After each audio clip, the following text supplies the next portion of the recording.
네, 이 시간 하나님 말씀 함께 받고 나누는 귀한 시간 갖도록 하겠습니다. 오늘 여러분과 함께 나눌 귀한 말씀의 말씀 제목은 은혜를 예루살렘으로 가지고 가라. 은혜를 예루살렘으로 가지고 가라라고 하는 귀한 하나님의 말씀으로 성경 말씀은 고린도전서 16장 1절에서부터 9절까지 하나님 말씀입니다. 제 신약 성경으로 285페이지입니다. 제가 이 시간 고린도전서 16장 1절에서부터 9절까지 있는 하나님의 귀한 말씀 봉독해 드리겠습니다. 성도를 위하는 연보에 관하여는 내가 갈라디아 교회들에게 명한 것 같이 너희도 그렇게 하라. 매주 첫날에 너희 각 사람이 수입에 따라 모아두어서 내가 갈 때에 연보를 하지 않게 하라. 내가 이럴 때에 너희가 인정한 사람에게 편지를 주어 너희의 은혜를 예루살렘으로 가지고 가게 하리니 만일 나도 가는 것이 합당하면 그들이 나와 함께 가리라. 내가 마게도냐를 지날 터이니 마게도냐를 지난 후에 너희에게 가서 혹 너희와 함께 머물며 교우를 지낼 듯도 하니 이는 너희가 나를 내가 갈 곳으로 보내어 주게 하려 함이라. 이제는 지나는 길에 너희 보기를 원하지 아니하노니 이는 만일 주께서 허락하시면 얼마 동안 너희와 함께 머물기를 바람이라. 내가 오순절까지 예루살렘에 머물려 함은 내게 광대하고 유효한 문이 열렸으나 대적하는 자가 많음이라. 아멘. 아멘. 네, 저희들 지난 주일까지 고린도전서 15장에 있는 하나님의 귀한 말씀을 통하여서 무엇에 대해서 함께 나누었냐면 부활에 대한 이야기를 여러분과 함께 나누었습니다. 기억하시죠? 지난 주일까지 어떻게 보면 기독교 사상 중에서 가장 중요한 부분, 십자가와 부활을 뺀다라고 하면 기독교는 아무것도 아닙니다. 그 중에서 가장 중요한 부활에 대한 이야기를 여러분과 함께 나누었고, 이 부활에 대한 말씀을 나누면서 적어도 우리가 가져야 될 참된 신앙은 어떤 신앙입니까? 부활을 사는 신앙이 되어야 합니다. 부활을 사는 하나님의 귀한 백성들이 바로 우리 참사랑의 영혼들, 이 방송을 통하여서 함께하는 여러분들이 되시기를 소망합니다 라고 하는 말씀으로 여러분들에게 귀한 하나님의 말씀 고린도전서 15장에 있는 말씀을 전하여 드렸습니다. 아멘.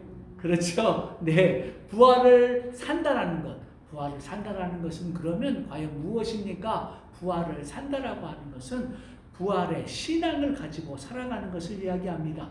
부활의 신앙을 가지고 살아간다라고 하는 것이 무엇입니까? 어렵지 않아요. 우리가 알고 있는 것들입니다. 하지만 우리가 그 삶들을 살아가지 않기 때문에 문제라는 거예요. 부활의 신앙이라고 하는 것은 2000년 전에 예수 그리스도께서 친히 이 땅에 오셔서 우리를 위하여서 십자가에 죽으시고 3일 만에 부활하셔서 부활의 첫 열매가 되셨다. 예수님이 부활의 첫 열매가 되셨기 때문에 누구든지 그를 믿는 자들마다 멸망하지 않고 영생의 부활로, 몸의 부활로 우리도 또한 부활할 것이라고 하는 것을 믿는 믿음이 바로 부활의 신앙이라고 여러분들한테 전하여 드렸습니다. 이뿐만 아니라 또 하나 더 우리가 알아야 될 것이 있으면 그것이 무엇입니까? 부활의 신앙이라고 하는 것은 예수님이 반드시 다시 오신다라는 겁니다.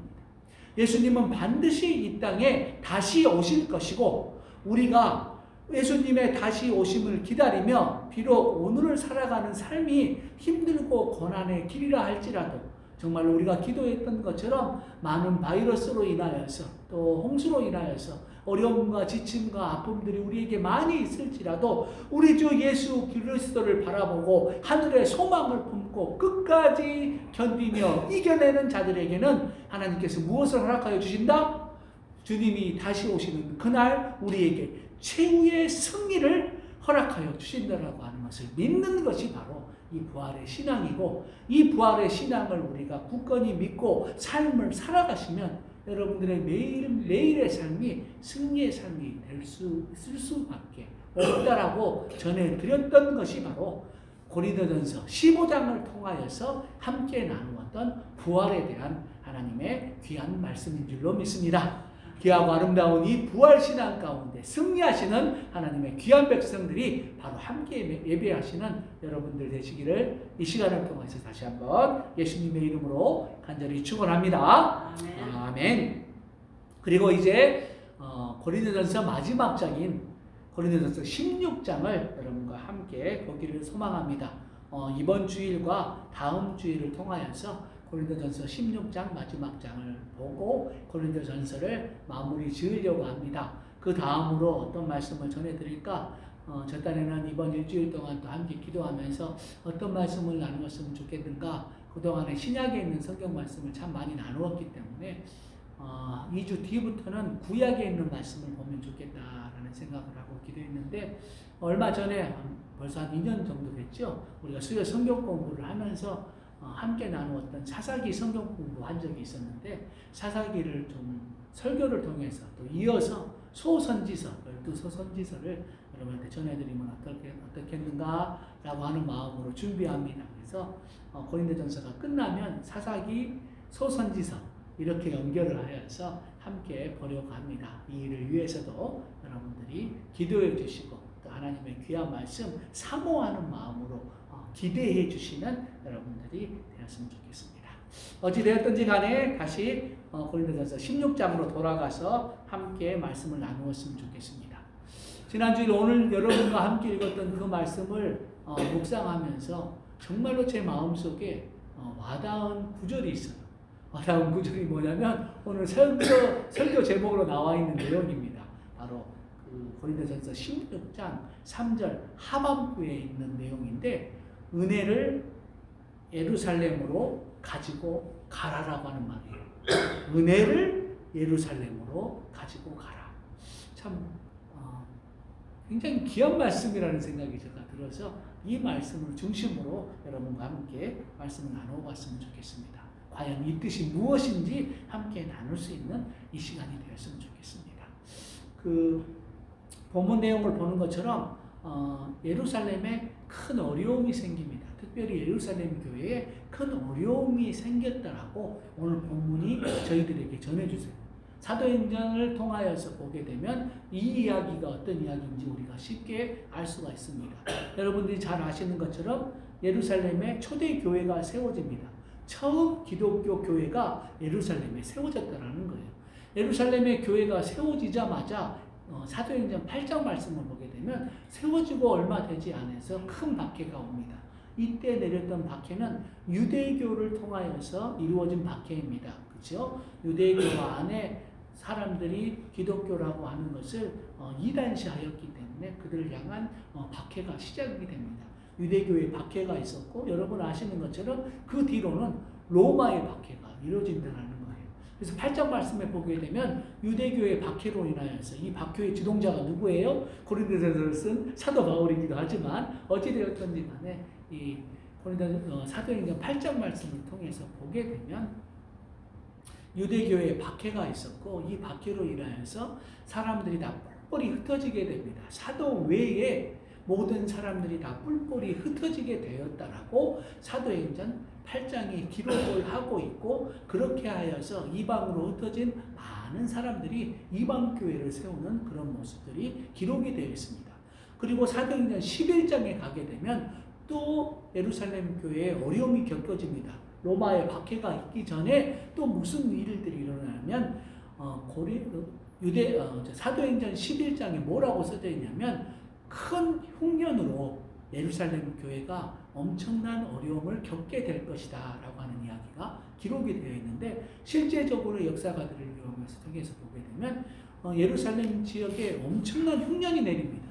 흉년이 내림으로 말미암아 사람들이 많이 뿔뿔이 흩어져서 교회가 어려움을 겪게 되었음에도 불구하고 또 흉년으로 인하여서 설상가상 또 많은 어려움들이 계속해서 예루살렘 교회에 이루어져가는 박해가 어려움들이 이루어지기를 시작했다라고 하는 사실입니다.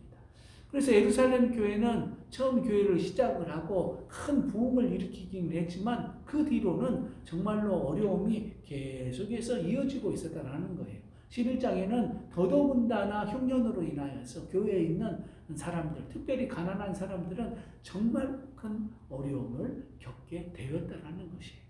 그러한 과정들 속에서 오늘 본문 말씀이 무엇을 전하고 있습니까? 이러한 큰 흉년으로 어려움을 겪고 있는데 이런 어려움들을 겪고 있는 예루살렘 교회에 대한 소식을 이방에 세워진 교회들, 갈라디아 교회 또 여러 교회들이 그 소식을 듣고 우리가 그 교회를 도와야 되겠다라고 하는 마음이 일어나기 시작했다라는 거예요. 그래서 소위 말하면, 요즘 말로 소위 말하면, 교회가, 예루살렘 교회가 우리의 모교회인데 그 교회가 큰 어려움을 겪으니까 우리가 선교 헌금합시다, 구제 헌금합시다 라고 하는 이야기들이 이방인 교회들 안에서 일어나기 시작했다라고 하는 사실입니다. 그것에 대한 물음을 고린도 교회도 하게 된 거예요. 고린도 교회도 보니까 이웃 교회들이 하게 되거든요. 우리도 예루살렘 교회를 좀 도왔으면 좋겠습니다. 이러면 이 예루살렘 교회에 구제 헌금을 하려면 어떻게 하면 좋겠습니까? 라고 하는 것을 사도 바울에게 물어보았고 그 내용이 오늘 고린도전서 16장 1절에 나와 있는 성도의 연보에 대하여는 라고 시작되어 있는 말씀으로 시작하여서 1절에서부터 4절까지 사도 바울이 그러면 고린도 교회는 이렇게 구제 헌금을 하면 된다라고 그 내용을 가르쳐주고 있는 부분이 1절에서부터 4절까지 있는 하나님의 귀한 말씀이고 그 다음 5절에서부터 우리가 읽었던 마지막 9절까지 있는 말씀은 그 뒤로 사도 바울이 어떠한 선교 여행을 갈 것이고 어떠한 일정과 계획 안에서 하나님의 복음을 선포하는 일들을 행하여 갈 것인지 거기에 대한 내용을 이야기를 하고 있는 것이 오늘 1절에서부터 9절까지 고린도 전서를 통하여서 고린도 전서 16장을 통하여서 우리가 듣게 된 하나님의 말씀이다라고 하는 사실입니다. 우리가 이 말씀 전체에 대한 이야기를 듣고 이 말씀을 통해서 우리가 꼭 알아야 될 것이 있다라고 하면 저는 두 가지가 있다라고 생각을 합니다. 그 두 가지가 뭐냐면 제일 먼저 오늘 본문 말씀을 통하여서 우리들에게 전해주고 있는 말씀이 그거예요. 사도 바울은 가난한 교회 그리고 이웃에게 하나님 아버지 이웃을 돕고 헌금하고 그들에게 가는 그 모든 일들을 행하여 가는데 가난한 교회를 돕고 이웃을 돕는 일들을 뭐라고 말하냐면 은혜를 가지고 가는 일이라고 이야기합니다. 제가 처음에 이야기했던 것처럼 은혜를 가지고 가는 일, 가난한 사람들을 돕고 가난한 교회를 돕고 누군가를 선교하고 구제하는 일을 사도 바울이 뭐라고 표현을 했냐면 은혜를 가지고 가는 일이라고 표현했다는 거예요. 특별히 예루살렘 교회에 이 일을 행하였기 때문에 뭐라고 말을 했습니까? 은혜를 예루살렘으로 가지고 가라라고 이야기했다는 거예요. 은혜를 예루살렘에 가지고 가라. 정말 엄청나게 멋진 표현이지 않으세요? 저는 이 말씀을 읽으면 읽을수록 정말 기가 막히다 이런 생각이 드는 거예요. 여러분 은혜가 뭐예요? 여러분 은혜가 무엇입니까? 은혜가 뭐예요? 주는 자가 대가를 바라지 않고 베푸는 사랑입니다. 주는 자가 내가 뭔가를 남에게 뭔가를 주는데 그 사람이 주면서 마음속에 내가 이 사람에게 이것을 줬으니까 저 사람은 나한테 이렇게 해야 돼. 이런 대가를 바라지 않고 주는 자가 대가를 바라지 않고 주는 사랑, 값없이 주는 사랑을 우리가 은혜라고 이야기한다는 거예요. 맞습니까? 아멘. 값없이 주는 사랑이 무엇이었어요? 바로 십자가의 사랑이었다는 거예요. 예수 그리스도의 십자가의 사랑이 우리에게 값없이 주는 사랑, 값없이 주는 은혜였기 때문에 그것을 통하여서 우리가 구원을 받았고 우리 또한도 그러한 은혜 가운데 거하는 사람들이기 때문에 누군가가 힘들고 어렵고 핍박받고 가난하고 지치고 아파한다면 그들에게 은혜를 베푸는 사람들이 되어야 된다. 그래서 교회에서 하는 모든 선교와 모든 구제는 무엇을 중심으로 하는 일이라? 은혜를 중심으로 하는 일이 되어야만 한다라고 하는 것이 바로 오늘 본문이 우리들에게 전해주고 있는 가장 중요한 하나님의 말씀이다라고 저는 생각을 합니다. 그렇죠? 우리는 반드시 우리 주 예수 그리스도의 십자가의 은혜로 우리가 구원을 받고 생명을 얻은 사람들입니다. 우리 또한도 내 이웃에게 그 사랑을 전해야 되는데 그 사랑은 값없이 주는 사랑, 은혜가 되어야 하는 것이 마땅하다. 우리가 모으는 헌금은 이러한 데 사용되어지는 것이 마땅하다라고 전해주고 있는 것이 바로 오늘 첫 번째 우리에게 전해주고 있는 하나님의 귀한 말씀이다라고 하는 사실입니다. 아멘. 예. 두 번째 우리들에게 전해주고 있는 말씀이 있다라고 한다면 그것은 바로 하나됨이 아닐까라고 생각을 합니다. 여러분 예루살렘 교회를 도와주기 위해서 이방인 교회들이 일어납니다. 한 교회가 그냥 예루살렘 교회를 도왔다라고 오늘 본문이 이야기하지 않아요. 갈라디아 교회처럼이라고 말해서 이미 본문을 통하여서 갈라디아는 예루살렘 교회를 도우려고 준비를 했습니다. 거기에 누가 합력합니까? 코린도 교회가 합력을 해요. 이방인의 여러 교회들이 합력하여서 예루살렘 교회를 돕고 있다라고 하는 사실입니다. 이렇게 하고 있는 모습들이 정말로 하나님 보시기에 아름다운 모습이었다라고 하는 거예요. 우리가 하나님의 나라를 이 땅에 심고 하나님 아버지의 뜻을 이루어가기 위하여서는 하나님의 교회들이 하나가 되어서 함께 합력하고 선을 이루는 모습들을 우리들이 나타내야만이 그것이 하나님 보시기에 가장 아름답고 귀한 모습이다라는 거예요. 우리 교회가 함께 세워가는 교회라고 하는 표어를 걸고 있는데 이게 교회 안에서만의 함께 세워가는 성도 안에서만의 성도들만의 세워가고 있는 교회의 참 모습이라고 말하는 것이 아니라 이 일들을 지역 교회들이 또 여기 있는 모든 교회들이 하나가 되어서 함께 합력하여서 하나님의 나라를 이루어갈 때 그것이 바로 하나님이 바라시고 하나님이 뜻하시는 귀하고 아름다운 일이라고 하는 것을 보여주고 있는 것이 오늘 본문이 두 번째로 우리들에게 보여주고 있는 하나님의 귀한 말씀이라고 저는 믿습니다.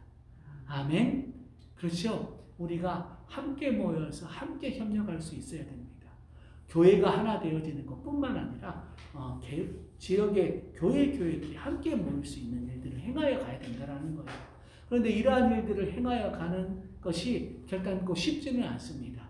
세상에 많은 교회들이 이러한 일들을 해보겠다라고 시작을 했는데 너무나 많은 부작용이 있었고 그로 인하여서 너무나 많은 큰 상처들과 교회의 본질을 잃어버리는 그런 일들이 있었기 때문에 결단코 교회가 연합한다라고 하는 것이 쉬운 일이 아니지만은 그래도 적어도 저희 교회는 또 이웃에 있는 교회들과 함께 연합하여서 함께 하나님의 나라를 이루어가는 그런 귀한 모습들을 계속해서 시도하고 계속해서 이루어가는 일들을 해나갈 때 비로소 그것을 통하여서 이 땅에 하나님 나라가 실현되어지는 놀라운 축복이 이루어질 줄로 믿습니다.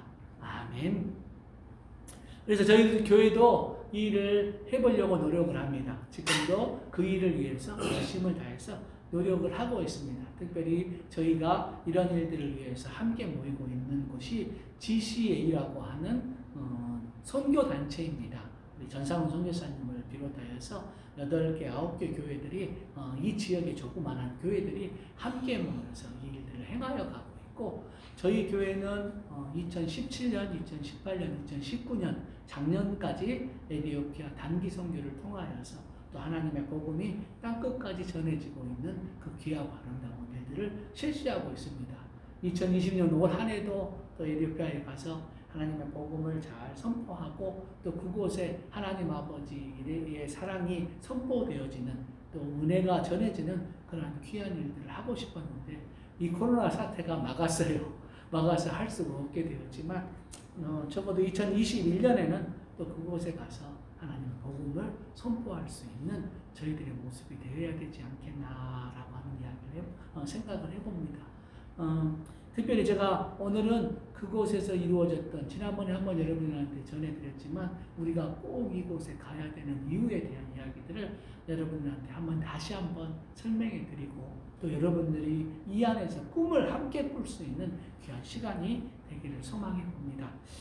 2017년에 처음으로 제가 에티오피아를 가서 그곳에 가서 에티오피아 수도가 아디스 아바바인데 그곳에 가서 만난 부족이 A 부족이에요. 방송이기 때문에 정확한 이야기를 하지 않겠습니다. 하지만 A 부족을 만나게 됐는데 수도인 아디스 아바바에서 꼬박 하루를 운전하고 가야 만날 수 있는 사람입니다. 약 190만 명 정도 되는 A 부족 사람들이 있는데 이 A 부족 사람들 중에 예수 믿는 사람은 저희들이 알기로는 지난번에 이미 말씀드린 대로 한두 명 있을까 말까. 저희들이 추정하기에는 거의 100%가 무슬림으로 믿고 있는 부족입니다. 가장 가난한 부족이고 가장 호전적인 부족, 세상에서 가장 가난한 부족 중에 하나로 꼽으라고 하면 꼽게 되는 부족이 바로 이 사람들입니다. 그런데 저희들이 그곳에 가서 하나님의 복음에 대한 부분들을 조금이나마 전하고 또 은혜로 사랑을 나눌 수가 있게 되었어요. 정말로 호전적이어서 다른 사람들은 절대 들어올 수도 없도록 길이 막아져 있을 뿐만 아니라 그곳에서 세계 선교 현황에 따라서 보게 되면 선교사가 한 명도 가지 않은 곳, 그리고 선교를 하였지만 실패한 곳으로 기록되어 있는 곳이 그곳입니다. 얼마나 폐쇄적인지 몰라요.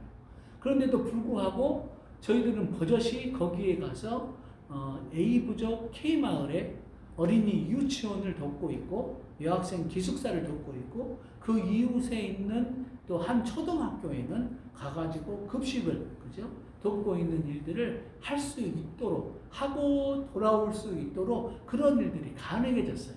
그런 일들을 지금 저희들이 하고 있습니다. 어떻게 보면은 선교학적 하나님의 나라에서 보게 되면은 정말로 엄청난 일들을 저희 교회가 지금 하고 있다라는 사실입니다. 거기에 그렇게 갈 수 있었던 가장 중요한 그 부분은 물론 전상훈 선교사님이 계시지만 또 현재인 선교사님이신 벨레토 선교사님이 계시기 때문에 가능한 일이었어요. 벨레토 선교사님이 어떻게 그 A 부족에게 들어가서 하나님의 사랑을 전하고 함께 했느냐라고 하는 이야기를 여러분 함께 나누려면 시간이 정말 많이 걸리거든요. 너무나도 놀랍고 기가 막힌 일들이 참 많이 있는데 어찌됐든 오늘은 또 우리가 또 은혜를 그곳에 가지고 가야 될 이유에 대한 이야기들을 함께 나누고 있으니까 벨레토 선교사님 이야기는 다음에 하도록 하고 다른 선교사님 이야기를 여러분한테 한번 전해드리고 오늘 말씀을 마쳐보려고 합니다. 60년에 걸친 하나님의 계획이라고 저는 생각할 수밖에 없어요. 60년에 걸친 하나님의 계획. 2018년 단기 선교를 통하여서 제가 제 눈으로 직접 목도하고 또 그 일들을 들었던 이야기입니다. 1958년에 이미 미국 성서 침례교, 바이블 베프티스트 성서 침례교에서 그 A 부족에게 가서 하나님의 복음을 전하였으면 좋겠다라고 생각을 하고 그곳에 한 선교사님 가정을 보냅니다. 1958년에 있었던 일이에요. 도나 휴라고 하는 선교사님이 이곳으로 하나님의 복음을 전하기 위해서 갑니다. 1958년이니까 얼마나 힘들고 어렵겠습니까? 지금 저희들이 비행기를 타고 거기를 가도 거기 아디스 아바바에서 그 지역까지 가려면 1시간을 운전하고 가야 되는데 그 당시에는 갈 수 있는 길도 없고 그 당시에는 갈 수 있는 차도 제대로 마련되어 있지 않는 상황에서 그곳에 가서 하나님의 복음을 전하기 위해서 도나 휴라고 하는 선교사님이 가족을 데리고 갑니다. 하지만 그곳에 가서 복음을 전하려고 하지만 그 부족들이 이 선교사님을 받아들이지를 않았다라는 거예요. 외부인들에게 대해서 굉장히 폐쇄적이었고 외부인들이 들어오는 것조차도 막았고 외부인들이 들어오면 죽이기까지 했기 때문에 도저히 그곳에까지 갔음에도 불구하고 선교사님이 그곳에 가서 복음을 전할 수 없는 일이 생기게 됩니다. 그래서 거기에 차로 2시간 정도 떨어져 있는 소아로빗이라고 하는 지역에다가 캠프를 치시고 거기서 복음을 전하면서 하나님 아버지 선교활동을 해보려고 노력을 합니다. 그때 막내 아들의 이름이 3살짜리 마크였어요. 막내 아들 마크라고 하는 3살짜리 아이가 함께 갔었는데 너무나 어린 아이였기 때문에 또 선교 정책에 의해서 아디스 아바바에 있는 선교센터에서 기숙하면서 그곳에서 그 아이를 지낼 수 있도록 만들어 놓았음에도 불구하고 아이가 부모하고 떨어져 있으니까 적응을 못합니다. 결국은 적응을 못해서 다시 도나요 선교사님이 계시는 소아롭시라고 하는 그 험난한 지역에 오게 돼요.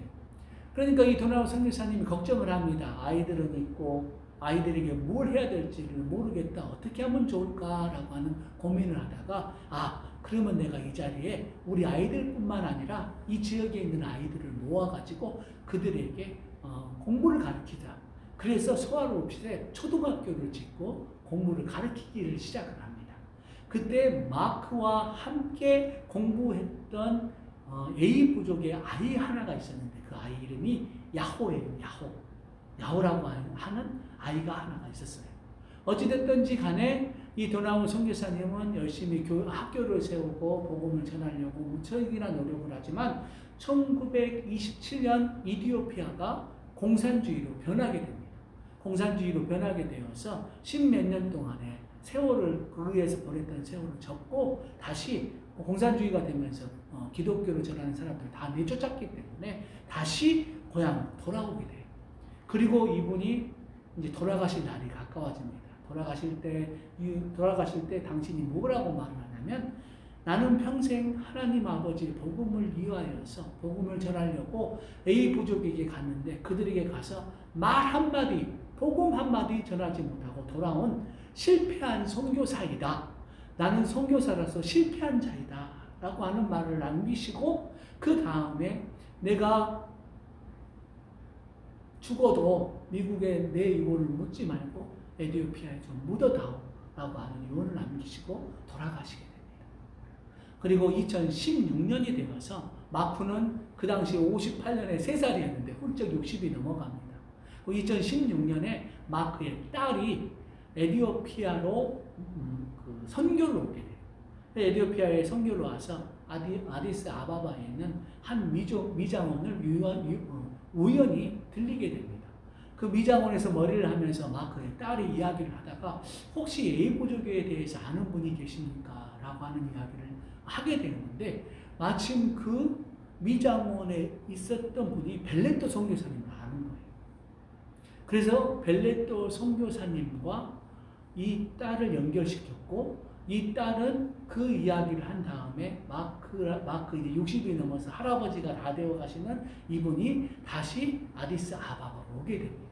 그리고 이 두 분이 만나는 일을 통하여서 A부족 K마을로 들어가게 되어지는데 그 K마을에 그 당시에 추장으로 있었던 분이 누구냐면 마크와 함께 초등학교에서 공부하고 있었던 야호가 그 마을에 추장이 되어 있었다. 그리고 그 이야기를 서로 함께 나누고 아버지의 그 유골을 에티오피아 그 소아로비에스에 가게 되면 조그만 개천이 있거든요. 거기다 뿌리는 일을 합니다.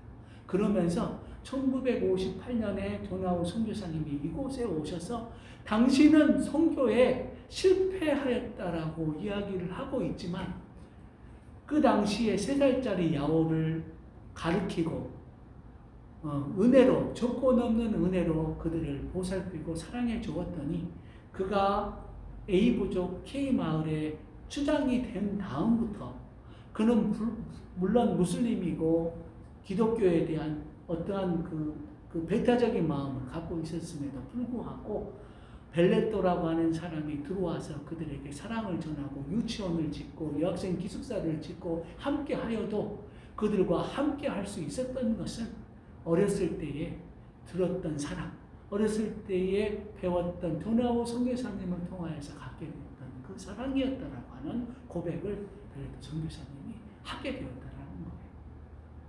그 이야기를 듣고 저희들이 2018년 단기 선교를 마치고 2019년 단기 선교를 계속해서 이어가면서 여학생 기숙사를 지금 돕고 있습니다. 그러면서 그 이야기를 직접 듣고 청년들과 함께 가서 그 일들을 하면서 하나님이 저희에게까지도 하나님의 꿈을 꾸게 하셨다는 거예요. 저희에게까지도 그 영향력을 미치게 하여서 이 60년의 세월 동안 하나님이 꿈꾸고 하나님 아버지 앞으로 돌아와야 될 190만 명을 향한 하나님의 꿈을 이 참선한 교회를 통하여서도 꾸게 하시더라는 거예요. 그래서 제가 단기 선교를 갔다 온 다음에 하나님이 저희들에게 꿈을 주셨습니다. 하나님이 저희들에게 꿈을 주셨는데 그 꿈이 무엇입니까? A 부족에게 교회를 세우는 것입니다. A 부족 큰 땅에도 하나님의 교회가 한 개 세워질 수 있기를 소망하였고 그 꿈을 우리가 함께 꾸기를 소망합니다. 그 이야기가 바로 우리가 하고자 하는 땅끝을 향한 선교의 귀한 모습이 되었다는 사실입니다.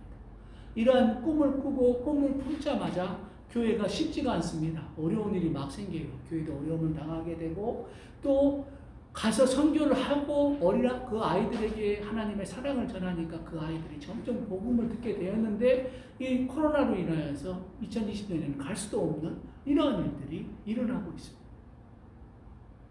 여러분 어떻게 해야 될까요? 여러분 이런 상황 속에서 우리가 해야 될 것이 무엇일까요? 지금도 전 선교사님은 그 지역에 가서 목숨을 걸고 하나님의 복음을 전하고 있습니다. 그들에게 필요한 마스크 만들고 또 준비하고 해가지고 가서 나누어 주니까 이티오피아 정부까지도 도와달라고까지 말할 정도로 귀하고 아름다운 일들을 저희들이 함께 하면서 그 일들을 지금도 행하여 가고 있습니다. 저는 여러분들이 꿈을 꾸셨으면 좋겠습니다. 함께 꿈을 꾸는 하나님의 귀한 사람들이 되었으면 좋겠습니다. 여러분 은혜를 예루살렘으로 가지고 가라라고 하는 말씀은 그 당시 하나님께서 그 이방 교회에 선포하여 주었던 하나님의 귀한 말씀인 줄로 믿습니다. 아멘. 지금 하나님이 저희들에게 뭐라고 말할까요? 은혜를 A 부족에게 가지고 가라. 똑같이 말씀하지 않을까요? 똑같이 우리에게 물어보지 않을까요? 저는 이 꿈을 함께 꾸는 참사랑의 귀한 영혼들이 되어주시기를 소망합니다. 이게 하나님의 마음이기 때문에 그렇습니다. 방송을 통하여서 예배하는 이 모든 분들도 함께 이 꿈을 꾸며 하나님의 나라를 이루어가는 주님의 귀한 백성들이 바로 여러분들이 되시기를 소망합니다. 하나님의 귀한 말씀을 가지고 은혜를 또 땅끝까지 이르러 가지고 나아가는 하나님의 백성들이 참사랑의 영혼들이 되어주시기를 예수님의 이름으로 간절히 소망합니다. 아멘. 기도하시겠습니다. 은혜와 사랑의 하나님 아버지 참으로 감사를 드립니다.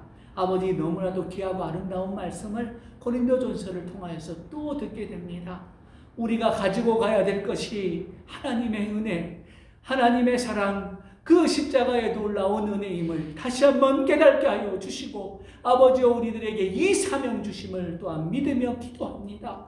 하나님 땅끝까지 이르러 주님의 복음을 전해야 될 때가 주님이 오실 날이 가까워지니 얼마 남지 않았습니다. 마지막 때에 마지막 사명을 우리들에게 주셨는데 하나님 아버지여 잠자는 자 되지 않게 하여 주시고 깨어 일어나는 저희들이 되게 하여 주시고 아버지여 저희들에게 가진 것이 필요하고 없지만 하나님의 말씀하셨사오니 하나님의 명령 따라 믿음 안에 서서 주의 일을 감당하겠습니다. 일어나는 하나님의 귀한 백성들이 참사랑의 귀한 영혼들 될 수 있도록 인도하여 주시옵시고 말씀을 통하여서 함께하는 귀한 영혼들 될 수 있도록 복의 복을 더하여 주시옵소서. 예수님의 이름으로